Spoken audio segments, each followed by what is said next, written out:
Assalamualaikum dan salam sejahtera. Semalam Majlis Kerja Tertinggi UMNO telah membuat keputusan dan ini adalah sesuatu yang saya jangkakan.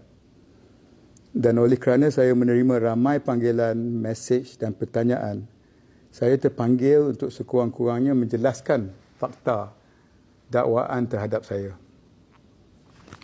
2 tahun lalu, saya digantung melalui hanya laporan media pada malam 27 Januari 2023. 3 hari selepas itu sahaja, baru saya dapat surat rasmi yang hanya menyatakan saya digantung atas alasan melanggar fasa-fasa dalam Perlembagaan UMNO. Tidak ada sebarang penjelasan atau perincian lanjut. Dan hingga ke hari ini, saya masih tidak dimaklumkan secara rasmi dan bertulis mengenai sebarang kesalahan spesifik yang saya didakwa telah dilakukan. Saya tidak dipanggil untuk berikan penjelasan atau membela diri. Saya tidak dibicara di hadapan Jawatankuasa Disiplin. Dan ada yang bertanya kepada saya mengapa saya tidak merayu. Saya tidak merayu kerana saya tahu saya tidak diadili sebaiknya.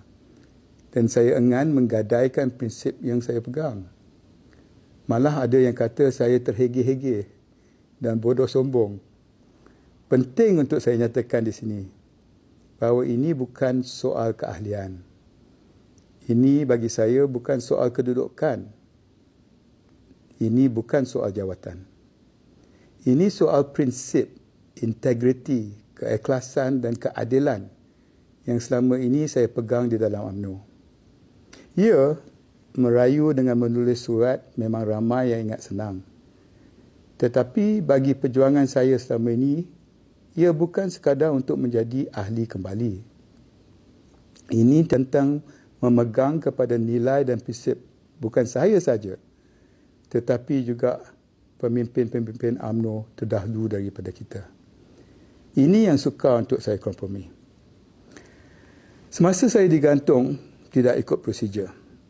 Bila ada permintaan untuk saya diterima semula, kena ikut prosedur pula. Usul agar penggantungan saya ditarik balik bukan datang daripada saya. Ia datang daripada UMNO bahagian Semberong sendiri.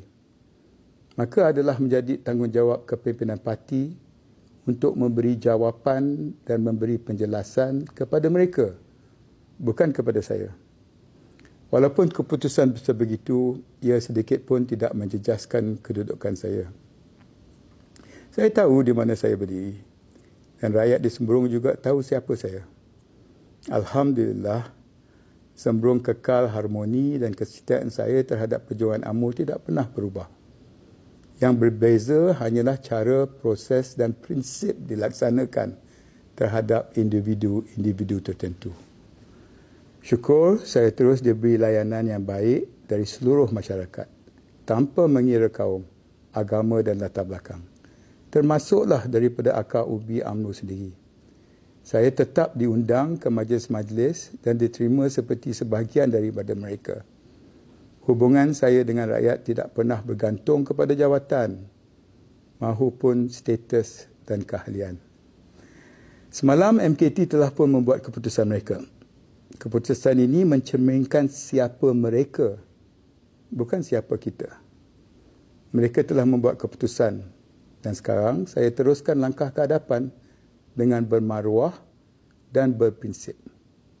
Inilah perjuangan nilai dan makna. Rayuan bukan penentu kesetiaan saya. Prinsip di dalam parti yang menentukan kesetiaan kita sebagai orang parti.